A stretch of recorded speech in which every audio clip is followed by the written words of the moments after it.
This is the Work Smart Hypnosis podcast, session number 241, 10 years of professional hypnosis.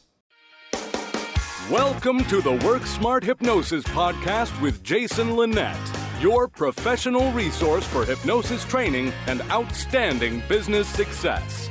Here's your host, Jason Linett.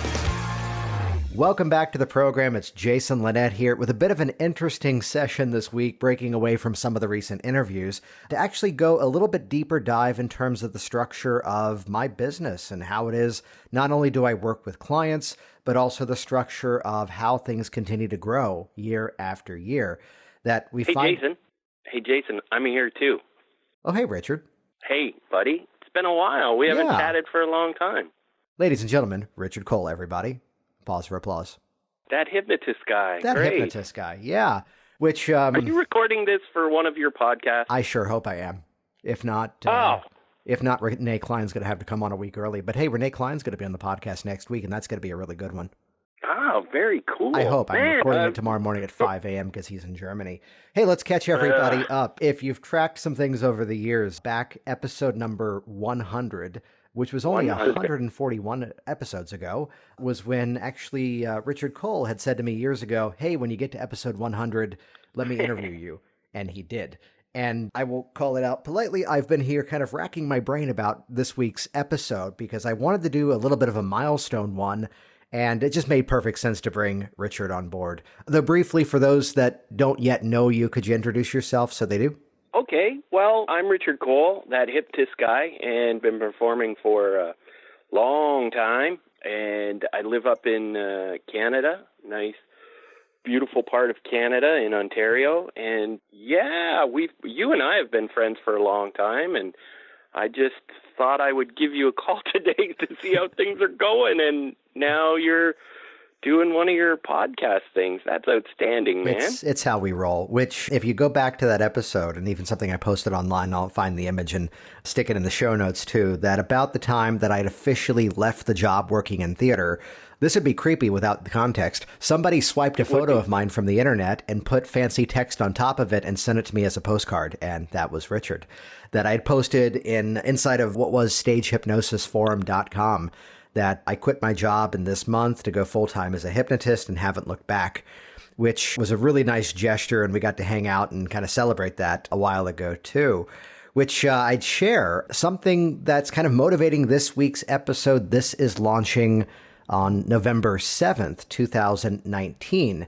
However, officially, the Jason Linett Group, LLC, the structure that is my business, was officially formed on November 5th, 2009. So we can technically, I'm going to say technically, and I'll modify that here in a bit, but technically now claim 10 years of professional hypnosis, thus the title of this episode, 10 years of professional hypnosis.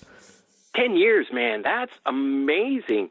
No, and when did you say November 5th? Yeah, November 5th, although I was almost cautious about making a big deal about this because for those that have been around me before, I actually started in Maryland. And there's a little bit of a bending appropriately of the timeline because I was doing part-time stage hypnosis. That's what I began with in like late 2016, early 2017. And, part of that story was setting the 5-year transition plan to leave the stage management job in theater and then go full-time into hypnosis because that was where the passion was. But the realization was that, one, I was disliking my life in that old career. And also, two, the part-time job was earning a lot more than the full-time job, and it was kind of a no-brainer to make that leap. So technically, we're like 12 years, 13 years plus full-time to really track it. But according to the piece of paper from the state of Virginia, woohoo, 10 years and 2 days as of the release of this episode. Well, there it is. I mean, that's a significant date right there, definitely.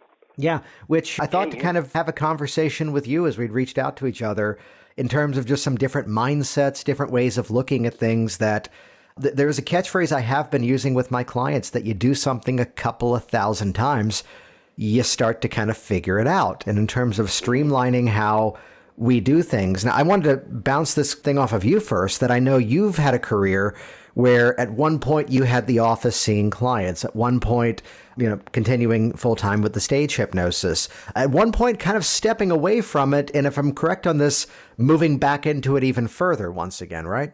Yeah, I did.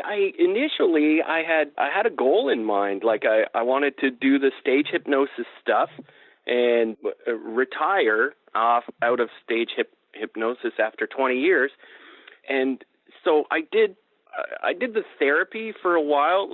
Because I live in Canada, winters can be pretty harsh sometimes. So I opened up a hypnotherapy practice. Actually, I decided I was going to open up a hypnotherapy practice. Funny story, which I might have told you, but I'll tell you again. When I was on my way to do a show in London, Ontario, it was for a high school, and it was a February day, and it was a nice, beautiful drive, and the sun was shining, and it was kind of warm outside, and I went to bed, and my show was in the morning, and I woke up, and there's like 3 feet of snow, and it's snowing sideways. So the school got canceled. The school got canceled. So the show got canceled. So on my way driving home, I said, "Okay, I got to figure out a way to make some income, knowing what I know. Like I know how to hypnotize people, and we can help people." And so that's when I put the therapy side together, the office together, and then the stage hypnosis side got going busy again. It got going so busy I couldn't be as dedicated to my clients as I wanted to. So I closed that shop up and went full time with the hypnosis. And as I approached the retirement, the 20-year mark I had set for myself, I started, reinvestigating working with clients and doing sports performance therapy type stuff. And then a famous hypnotist up in Canada, he decided he was going to retire before me because he's older than me. Which we're not going to say who that was, but it rhymes with Mike Mandel. Yes. Yes. So he says to me, you can't retire, Rich, because I'm going to retire first. And so he would send me some shows. And so I'm kind of back in the hypnosis business again. Yeah, I love that because it kind of brings to mind one of the things I had kind of taken a note on, just in terms of looking at over the years that, I'd phrase it as let the niche find you, which is that this is one of those analysis paralysis moments for many people that I meet who are just getting started about what do I focus on? What's the one thing that I do? And it's where, even my goals over time began to shift. My make or break moment was a bit of an away from strategy. I forget if I've ever actually talked about this, but doing a lot of local programs, I was getting so many requests for people to work with me. And at the time I was traveling so much, doing all these school programs back like 2007, 2008, that I was referring out. You know what I mean when I say that some people are in business in spite of their efforts. What I'm getting at is I was sending all these referrals and the damn people weren't following up. Mm-hmm. So that's where the thought was, maybe if I open up an office for like Monday, Tuesday, Wednesday, I'm working schools like Thursdays and Fridays, sometimes Saturdays, that could be something local and maybe cut Chattanooga, Tennessee out of the tour schedule and drive less. And the original thought was if these people won't respond, I can see them. And the original thought was, again, something part-time, and now it's practically all that I do. The same as, here was a moment going, we'll leave out the category. Here's one specific thing I wanted to work on more. And instead, here's what was coming to me. Here's what I was finding. I was pretty good at helping people to release those issues. So kind of going into it, this is why when I do my Work Smart Hypnosis live class, like one of the first things I do is kind of tell the story of everything from, shows in a bar to stage hypnosis in a school to corporate program to wellness programs to back in the day, the home hypnosis weight loss party, like a Tupperware event, into working one-to-one with clients. And now some of the speaking I do in business. And I tell that story not to say, here's the impressive resume. It's instead to say, look, there's so many directions this can go. I was the smart Alex stage hypnotist in Shawn Michael Andrews hypnotherapy training going, I don't want to do this therapy crap. I just want to put letters after my name so I can charge more for my shows. And clearly that worked out in the direction that I had planned. So it's like what you say, let your niche find you. And analysis paralysis. Some people they can't see the tree for the forest because they're looking at the forest. Right? Normally people would say you can't see the forest for the trees, but sometimes the niche, like where you where you're going, where you should go, where is like staring you right in the face, but you're like, however you are, you're like, no, it can't be that. It can't be that. Even though it's an easy niche to get or an easy market to work, it can't be that easy. Some people don't, in business, I believe, some people don't believe it can be that easy. Well, I tend to find it's as soon as you embrace that it could be easy.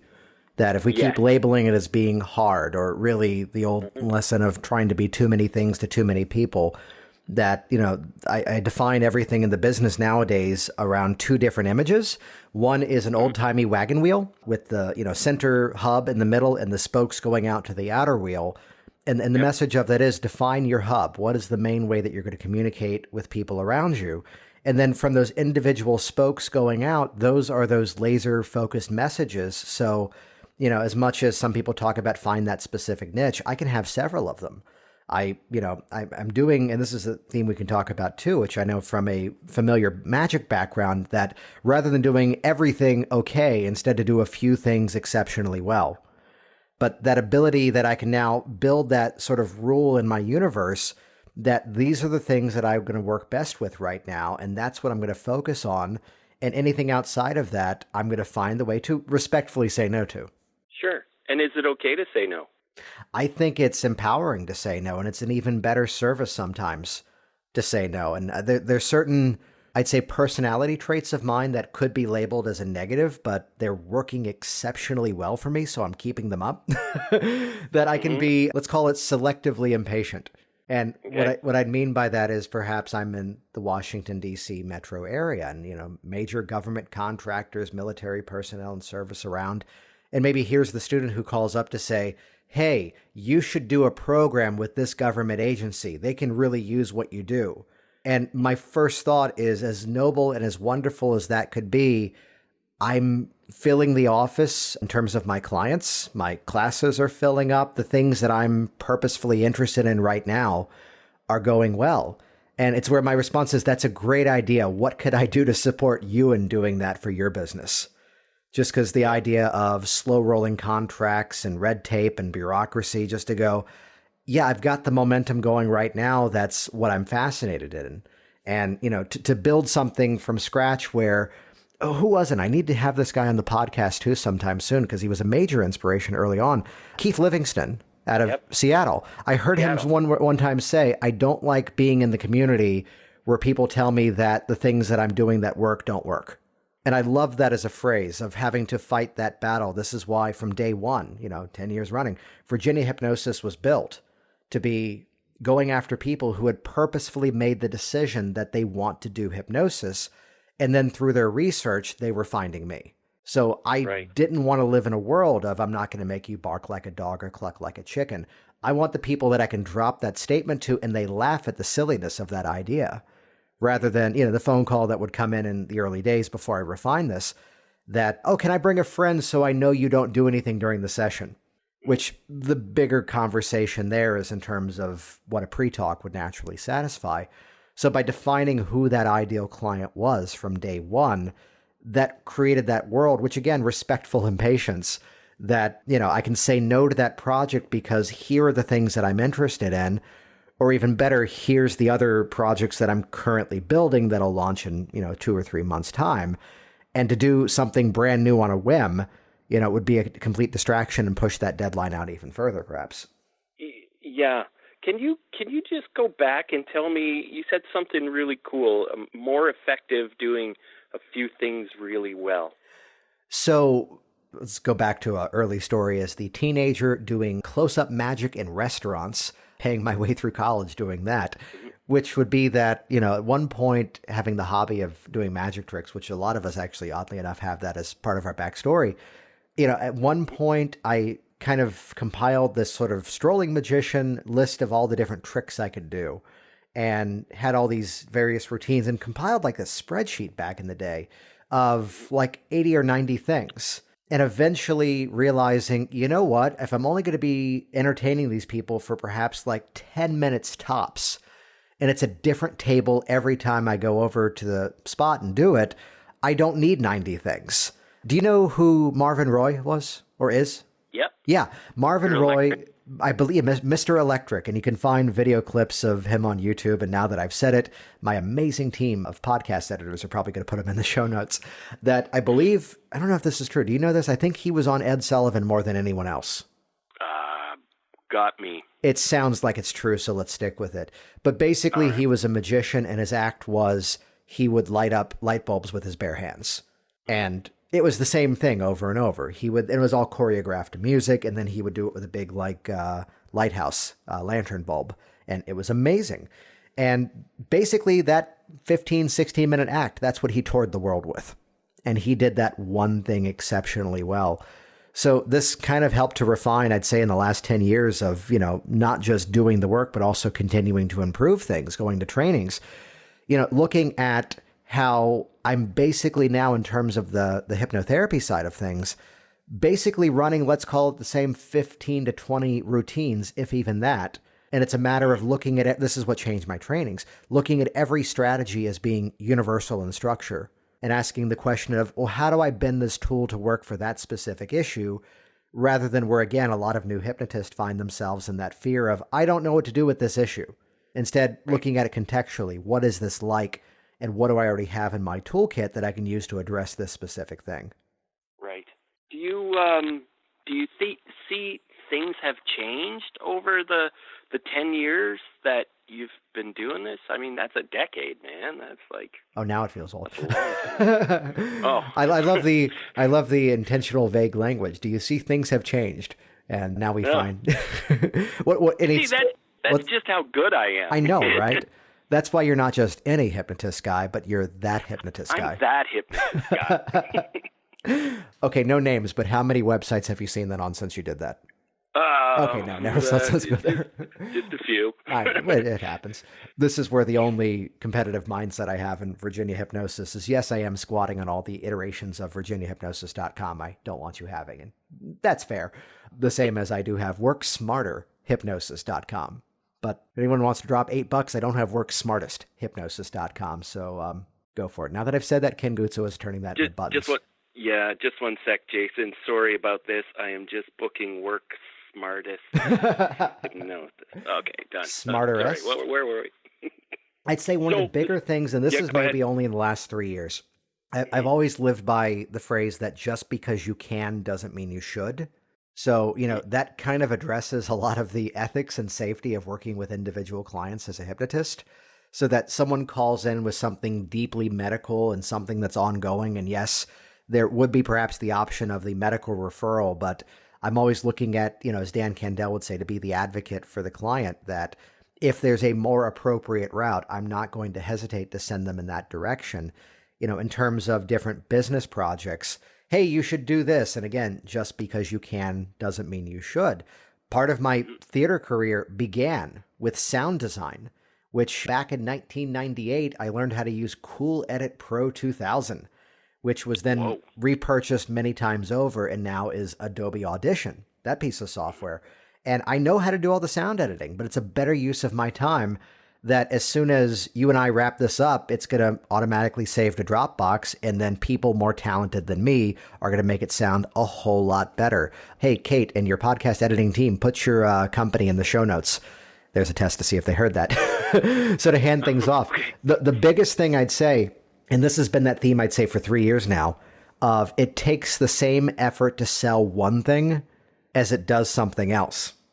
Whoa, what's that mean? Which, it's all energy, it's all effort. And even if it's in terms of training somebody, I was in a Facebook chat with someone this morning, which we just added like 5 new hours of session demos into Hypnotic Workers. And the fact that I said, yeah, give me video screenshots with the title words on these 7 videos. And Chris, my editor, just nailed it on the first hit because she's been doing that for me for 5 years. I didn't have to train that task.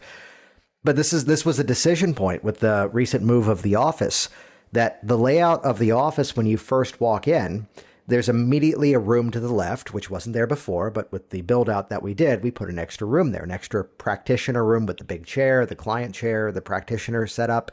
Then the video production room, which is where I'm recording right now and where I spend most of my time. And then in the back is the room where I see clients, which is a double recliner because I'm now seeing a lot more couples for Stop Smoking, which is a fun dynamic. And then the classroom, kitchenette, 2 bathrooms, and so forth. So in the course of the move, this space was kind of built out as if I could bring on an additional hypnotist. And to look at, here are some projects which I'm kind of quiet about because they're still in build out and I'm still figuring out what I want to do with it. Here's some projects that are sort of slated to launch in January as of now. And the same effort it would take to increase the marketing load to bring in more calls, more quality connections, revisit the networking, even hire someone to go out and do those things. The same mental effort it takes to do that is the same effort to launch this brand new segment of the business. And this is where we sometimes have to ask ourselves, what part can we scale? I mean, and I'd be bold to say some numbers here that when I had someone else working for me a few times over the years, I could track several $1,000s of income from someone being in that room and seeing clients. And here was my percentage of that as the business owner. But then again, to look at something that's going to go out to another global digital audience around the world, and the real intention, this can have bigger impact than just the one-to-one.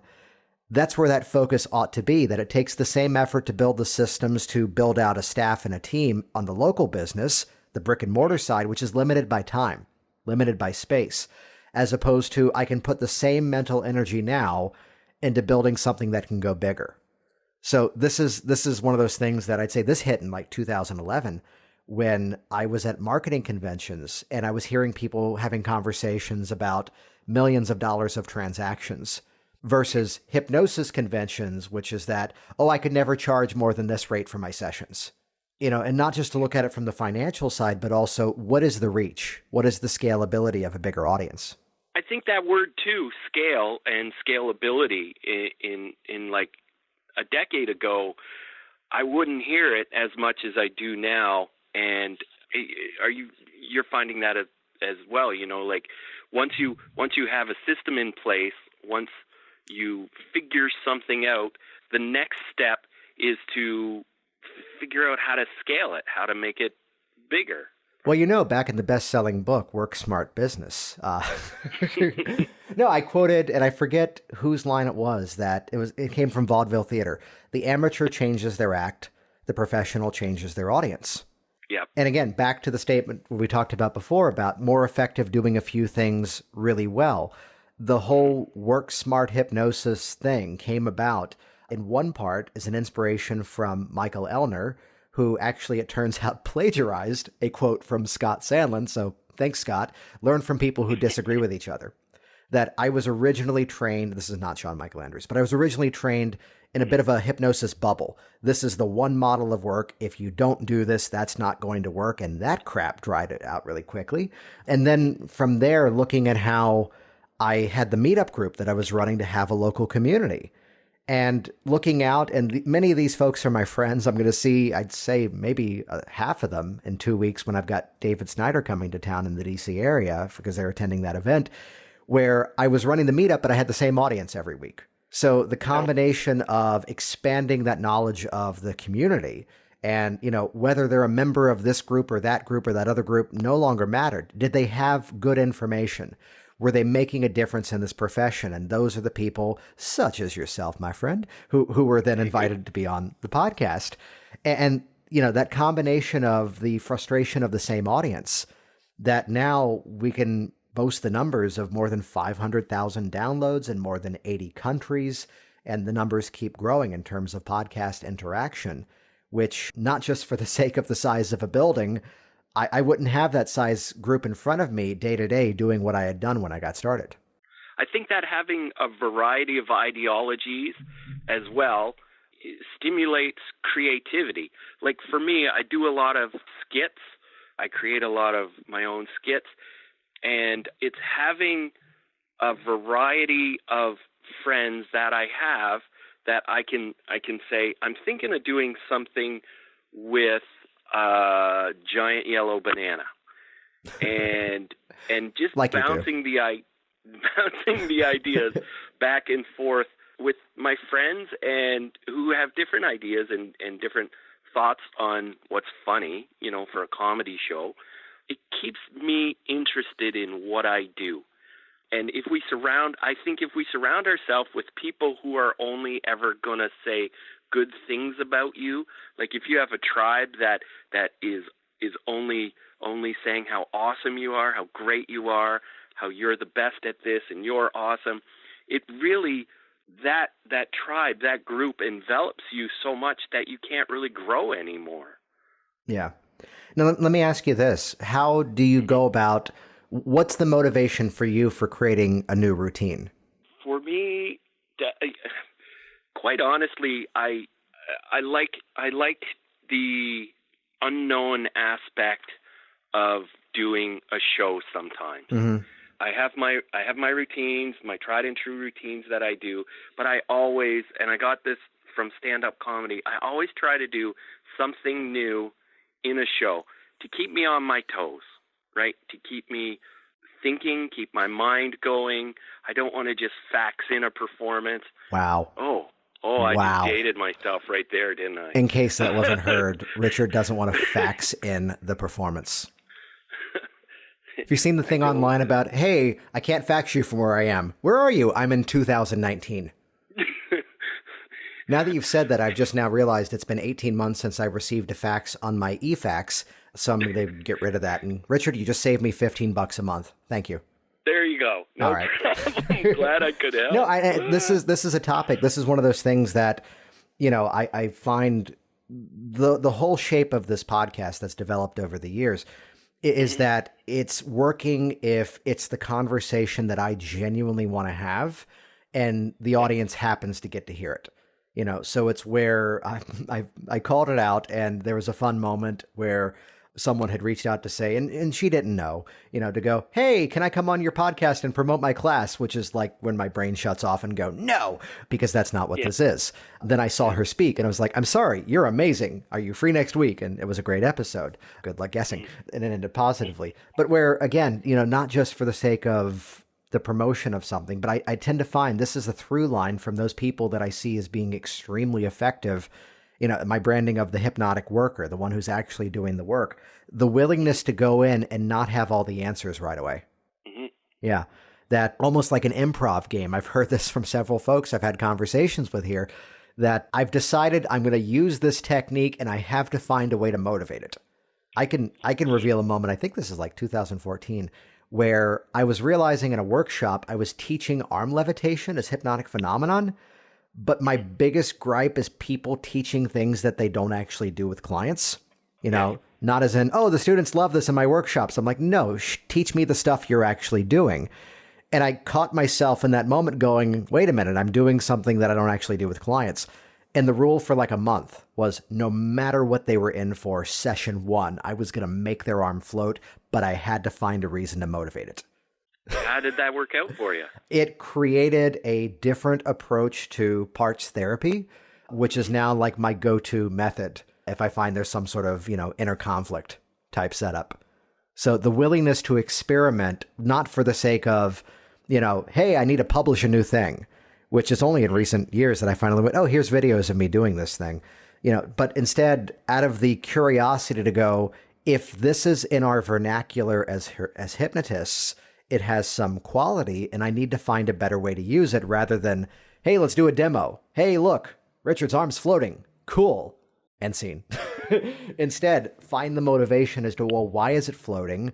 What's the benefit of doing that? Which briefly, it was easier to make both arms float than just one, because now you can play the two of them off of each other. I don't know which arm is going to begin to lift and rise first.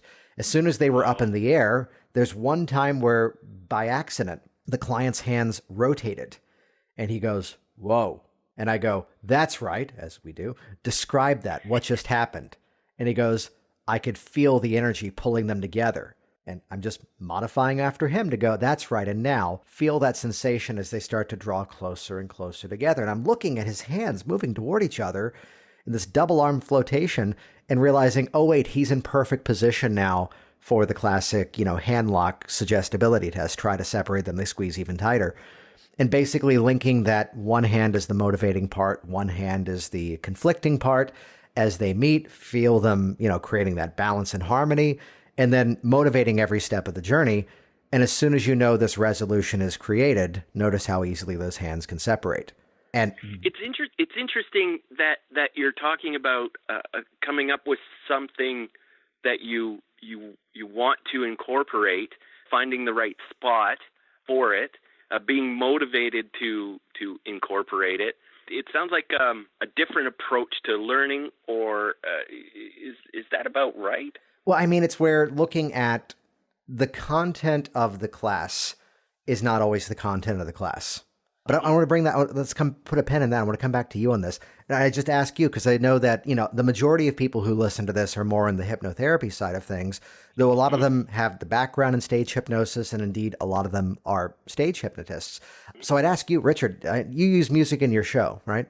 I do, yes. Have you ever done this? Have you ever just put something on the music list and didn't have a plan as to what to do with it? You just knew that one day you were going to do something with it? I have. I have. It's a song that I hear, and you know what? I'll say it. It's "Closer Together" by The Box. It's a Canadian band out of Montreal, and I heard it on the radio, and I used to hear it as a kid, and I thought to myself, man, I gotta figure out a spot to put this in.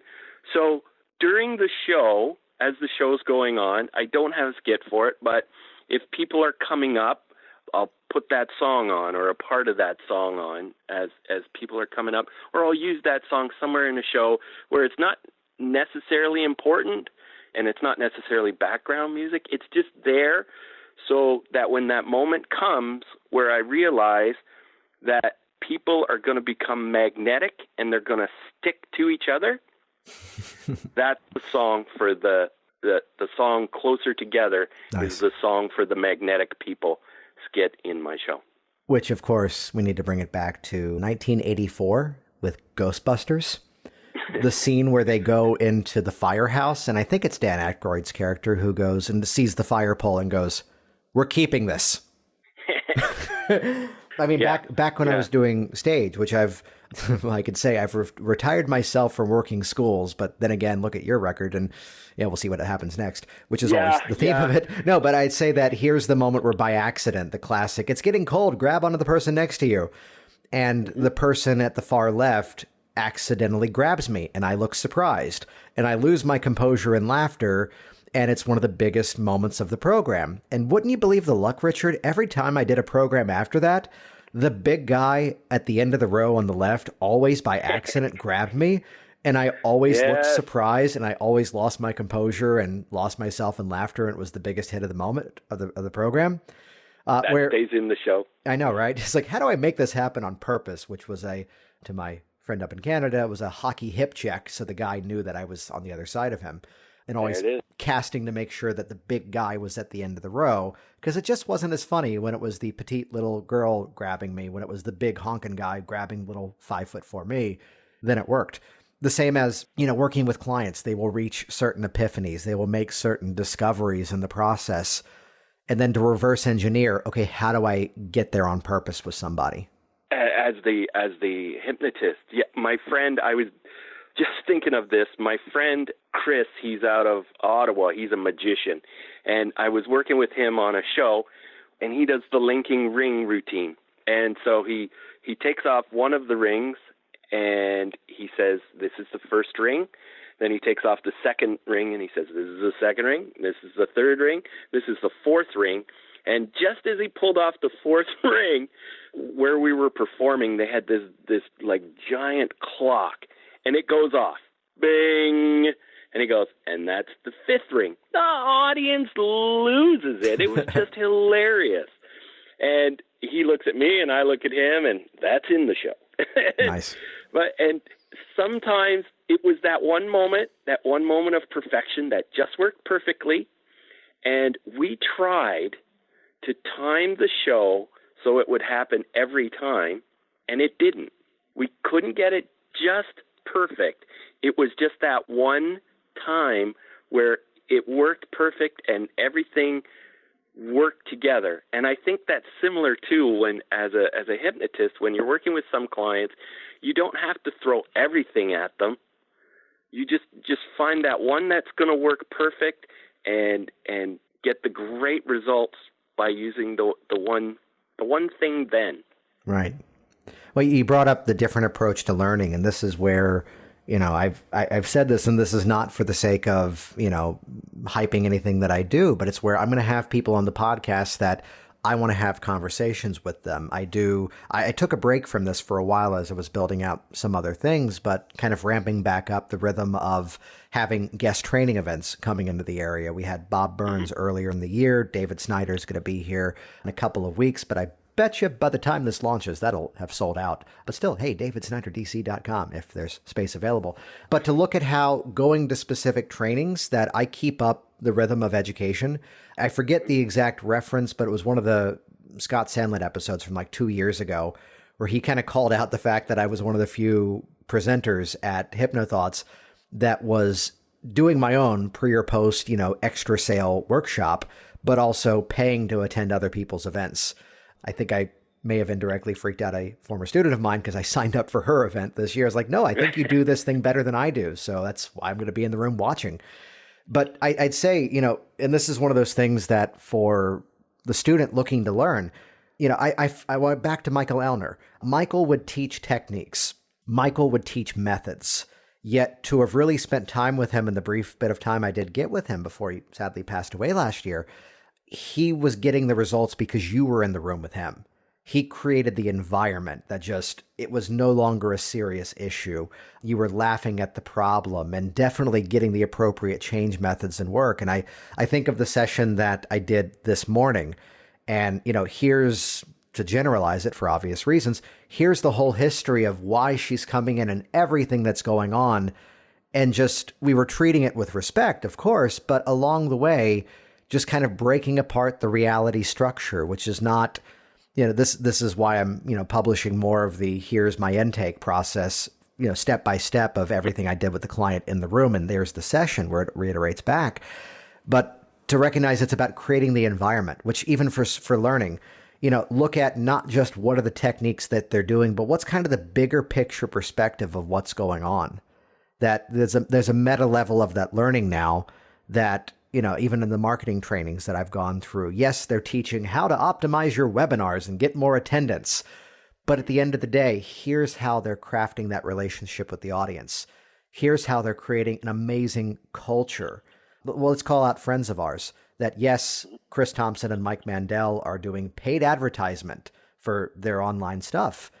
Clearly they are. Yet at the same time, it's that amazing community that you're joining, which is why that's really growing. Just the paid stuff helps to bring more people into it.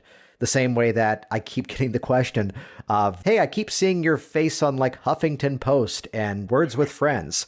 And I do the same thing too. And yet it's this community of people who are looking at a greater flexibility. So it's not just because I gave Facebook 60 cents for that click.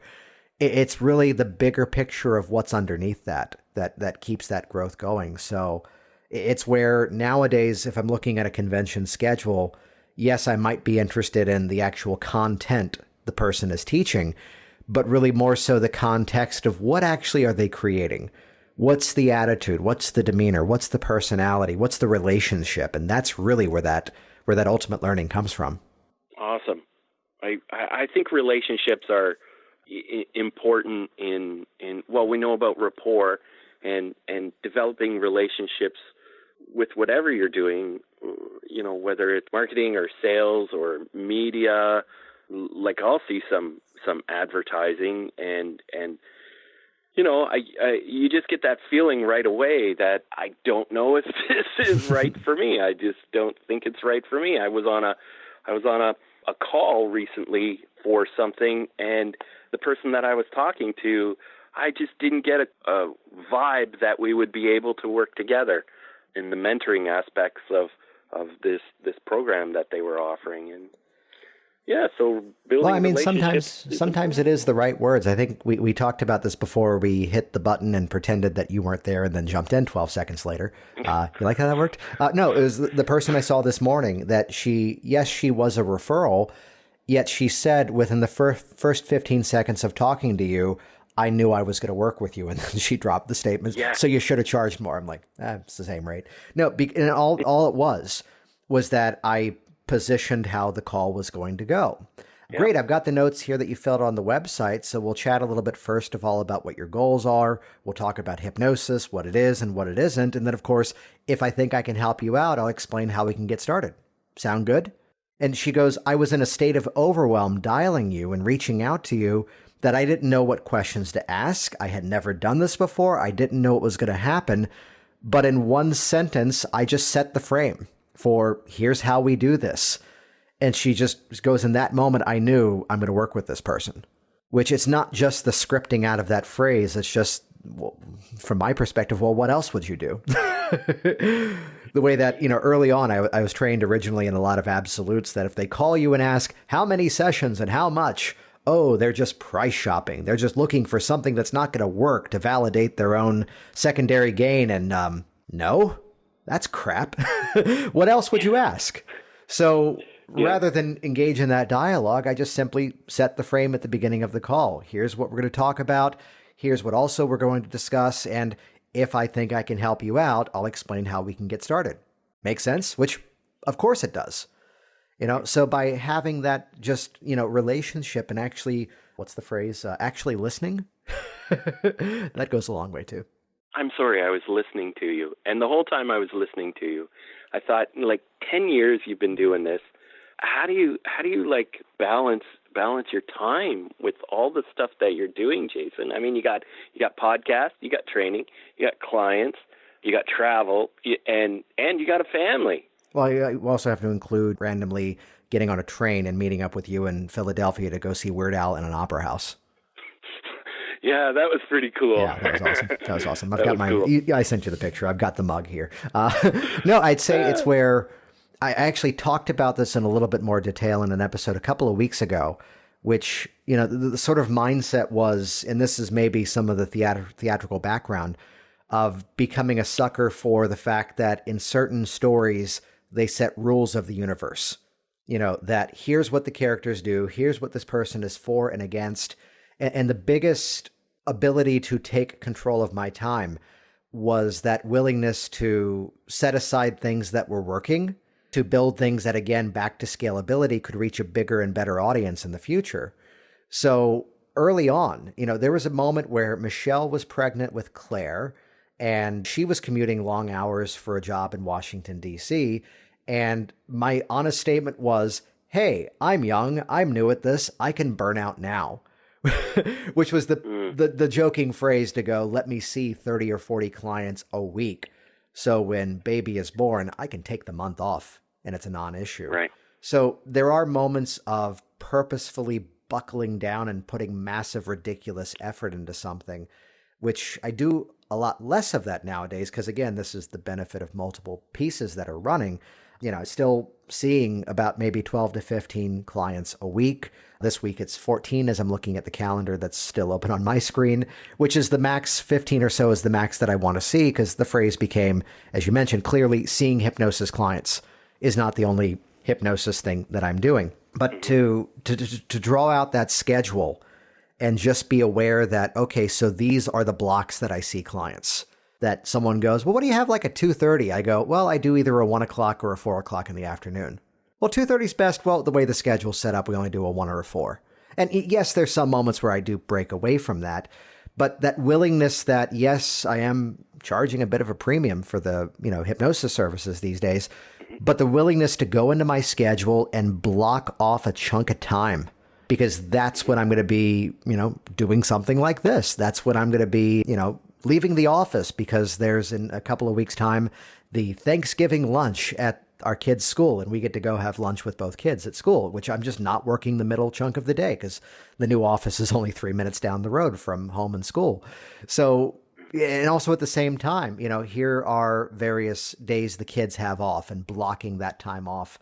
So it's the willingness to turn off the time, I think, is that biggest aspect of one, just the mental balance of things, as well as the professional business growth, the line from E-Myth Revisited that working on your business, not just in your business. And, I'd say, and this was something I did have to go, this wasn't meant to ever be secret. It was just something I didn't want to make a big deal around. But basically, earlier in October, 2 family members who had to go through medical procedures. And what was supposed to be 3 days off rapidly turned into 10 days off. And it was not a nice moment because it wasn't great. Everyone's on the other side of it now and doing much better. And I had to comment publicly at one point because there were some statements that were made about how I didn't respond to someone. It took 5 days rather than 1 day, which life happens. And, but looking at how the ability that so many parts of the business were up and running, I found it to be a moment that I just was honest with people. I reached out to one client to say, and he actually had expressed the concern. I booked with him before I went to Australia. And he goes, is this something you do often? Is this something we're going to have to work around? And I go, well, after this, there's one trip to Chicago, and then there's nothing travel until February when I'm back in Vegas for the winter conference. And that helped him feel comfortable because that was a concern. So, of course, he was the guy I had to call to say, hey, can we push your next session to be 3 weeks from now? Which, just to call it out, here's where I am. Here's what my father's going through. Here's what they're about to do for it. I'm sorry, I know this was a concern of yours. You had paid for a 4-session program. Would it be okay if I just gave you 2 extra sessions? And he was great by going, that wasn't necessary, but yes, absolutely, I'll take that. So I think too that from what you're saying, it's how you prioritize things in your life is how you can accomplish having a balance between a balance of your time, I guess. Well, I'd say too, I mean, given some of the, things that kind of shook down the last couple of months, and some of it was planned, some of it was emergency. And just to call it out, this is a time thing, that here's something that I've been building. It's about maybe 3/4 of the way done. And that was supposed to come out about 2 weeks ago. But basically, as I saw some of the momentum of other things going on a personal level, just to go, January's good, and just, I created the deadline. The same way that the story I'm about to share is like, this is the ultimate in first world problems, that the coaching I was getting in terms of publishing my book was contradicting the coaching I was getting for doing my TEDx talk. The TEDx people, shorten your stories, get to your point, teach your content. The book writing coach, expand your stories, teach through metaphor. And I'm like, this is no. And I moved the book at that time, similar pattern, from October to be January instead. So it's that willingness that, as we're our own bosses, if we want to change that deadline, sometimes it's okay to just kind of relax and go, oh, I invented this. I can change it too. Melissa Tears' quote about all this shit's made up. Well, it's something that I'm making up right now, and I can make it up a few months later down the road, which then allowed me to go into the calendar and realize here's a bunch of, downtime that I'm setting aside November, December, which will then be right in line for, other things that are launching. It's that biggest thing, though, again, recognizing that time is an asset, time is a tool, and it's how we make use of it. If we wait for it to happen, do I have it here? We'll put the picture in the show notes. There's a meme that popped up online the other day, and I had to save it. Here we go. Adulthood is saying, quote, but after this week, things will slow down a bit, end quote, over and over until you die. Sad but true, right? Yeah. Or let's simplify it with Gilda Radner. Just goes to show you it's always something. So just a couple more questions. What would you say is your biggest lessons that you've learned in the past 10 years?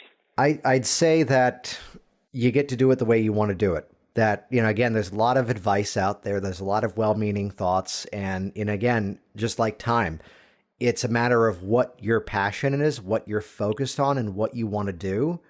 And I'd say, too, and, talking about media, that I heard this over and over, and it finally clicked a few years back what it meant, that in the 21st century, you are a media company first that happens to produce products and services. So the willingness that, yes, let's call it out. There are illegal file sharing sites on the web. And one specific program keeps popping up on these dating websites, which is not my market. So on one side, I could be angry that, they're illegally downloading my content that's behind a paywall. On the other side, I'm realizing these are not the people who would buy it anyway. So it's like, what was it? In 2004, my car got broken into, and I had 2 of those big, let's date the story, Case Logic CDs of like wow. The big zip-up cases that would hold 300 CDs. Yep. One of them was like, every style of music. I'd listen to everything. And then the other one was owned by a theater company I was working at, and it was all like musical theater in alphabetical order. And he didn't steal the one that was like rap, rock, alternative, everything from like Snoop Dogg to Green Day. No, he left that one in the car. He took the one that we opened it up. It was Aida, Annie, get your gun, which the police caught the guy under a tree looking through the content. And I had to think, I wish this guy, when he opened it up and saw just 350 musical theater albums, went, yes. As if that's what he wanted. How the hell did we get on this one, Richard? That's what happens when you and I talk, man. I know. Squirrel. We just get on. No, but that to look at, again, it's what you want to focus on. And you have that right, where nowadays the biggest shift that I've got, Richard Nongard has the line about, I'm only going to work with those people I know I can be successful with. And my addition to that is I'm only going to work with those people that I know I can be successful with. And I'm excited to get in the car after the kids get on the school bus and drive to the office and meet with them. That if those things are not lining up, something's not clicking. And it's that willingness, again, something we started talking about, to say, no, here was a very specific medically related call that I got, which was come to my retirement community and work with me on this. And I'm having to talk logistics to go, well, first of all, I'd have to inappropriately pretend I was family, because if I'm coming in as another service provider, there's going to be some concern on that. You're 3 hours down the road, and just out of respect for my time, here's what that entail. But I know a former doctor who's retired who does hypnosis and might be able to be a fit with you once you get home, because it was a temporary stay thing. Please call them. I want you. It's like, and I just had to say, I'm referring to them because I think they can do it better. The same way that, I've pivoted a number of my programs that I would do for schools to someone else. And we want you. And I go, I'm sending him because I think he does a better show. And they hear that. And it's genuinely true, because that's not my passion right now. And they go, oh, great. It's like, well, if I needed to hire someone for entertainment for this type of program, he's the first one that I would call. It's someone that we go back a number of years and have that relationship. And I've seen his program and went, oh, that's good. Oh, that's a cool nuance. So that willingness that, again, the phrase I've said before, the more we're all successful, that it's not about being the, head dog at the top of the pile and going, look how great I am. Instead, look what we all can do. If your life's not fun, you need to figure out how to change it to make it fun. And a friend of mine one time advertised that, I forget the statistic, but what was it now with 47% more fun? I think so. If you didn't pick it up, Richard one time for his website did an update. And like one of the little headlines was, what was it, like 72% funnier? Yeah. Now, and I've also played around with other stuff, like now with 10% more bananas. Which should be the criteria, of course, when hiring, well, let's call it out, any hypnotic service. Because the number of other hypnosis trainers who now have to provide snacks and bananas to their students during class because they were like at conventions going, Jason has like a big pile of snacks in his room and this person has nothing. To which, to call it out, the event I'm hosting in a couple of weeks, we're actually negotiating. Because I'm like, yes, I know it's your event and you put out a lot of chocolate, but it's also the event that my company is hosting, and just my people are used to the fact that I'm going to put out this stuff. Can we do both? Which, again, if these are the biggest conversations we have to have in life, we're clearly doing all right. I bounce that one back to you, because you've been at this quite some time. What would you say has been, to kind of tie it all together, that biggest perceptual shift since getting started versus where you are now? I would say the biggest shift that I've noticed in this business, in my business, is called maturing. Mm-hmm. It's maturing in my business. There's stuff, when I started out, I had no idea what was out there and what was available that I could have taken advantage of, because I wasn't mature in the business. I wasn't at that stage in business development where it made sense to me. And as I've come through the years, I see that those tools, those people, they begin to present themselves, even though they've been there the whole time. It's only now at this stage in my maturing level in the business that I'm able to see that I need the PR rep. Mm-hmm. I need the video guys. I need the next thing. And I'm almost certain, Jason, that I still don't know what's coming in the next 10 years. And that's the fun of it all now, isn't it? Yep. That's what gets me up in the morning. Oh, what's today going to bring? I forget, and we'll kind of tie it together. Technically, I guess I'm the one being interviewed on this one. So usually I tell the guest, and for those that listen to this, you'll now know my formula. I tell people as soon as we start recording, I'm going to ask you a question. And as soon as I ask it, I'm going to hit the button and start recording because I like to give you the first word. And then towards the end of it, I'm going to ask you a meaningful question, which you'll answer. And then there's going to be an awkward silence. And that's where I'm stopping the recording because I like to give you the last word. So before I steal the last word, Richard, let's mention you. Where can people check out you online? How can they get in touch with you? Yeah, they can find out about me. My website's www.thathypnotistguy.com. Yeah, if you're ever in Canada, message me, or Ontario. I'm not that far away from Toronto. I'm also not that far away from Ottawa. Yeah, and I'm a pretty cool guy to talk to, too, I think. And what's your fax number? My fax number? Funny story. I really could give it to you because I still have one of those. Same here. Yeah, and it's a toll-free number, and that's why it's $15 a month that I've paid for 18 months, but we are shutting that thing down this week. No, I'd share the final story. I forget. I'll generalize it just because otherwise it gets caught up in the details.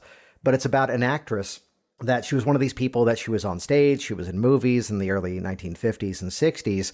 And then kind of disappeared, kind of stepped away from the career for a while, and then kind of resurfaced out of nowhere in her early 70s as just a prominent voice in a Disney movie, and one of the characters in the movie, which suddenly it was the whole, on one side, oh, she's still alive, which is always a nice little nudge, but also, what's that? A nice little surprise. Yeah, exactly. But also just now suddenly there was a renaissance of her career. And there was an amazing interview where the question was, what do you have lined up after this? And she's in her late 80s as they're asking this in the interview, is clearly the Disney movie is a huge hit and now getting more roles and such. And the response was kind of one that stuck with me as I read the interview about, I have nothing lined up after this. I don't know if this is the last thing that I'm about to do. And I also don't know if this is the start of something much bigger. And you know what? That's about the most exciting place I can be right now.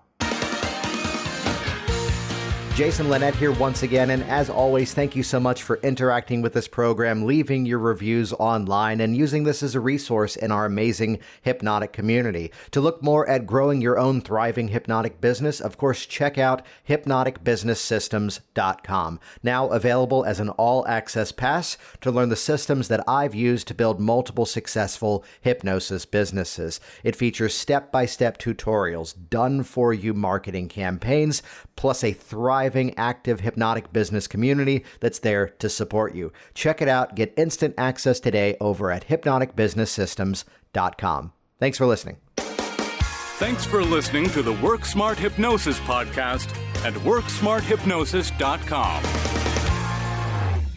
Hey, it's Jason here, and reading is lame and videos are awesome. So do this right now. Go ahead and click subscribe right here inside of this video, and that will link you to my YouTube channel, and you will be the first to find out as new information is shared here online. Click subscribe now. Stay in touch. I look forward to hearing of your success very soon.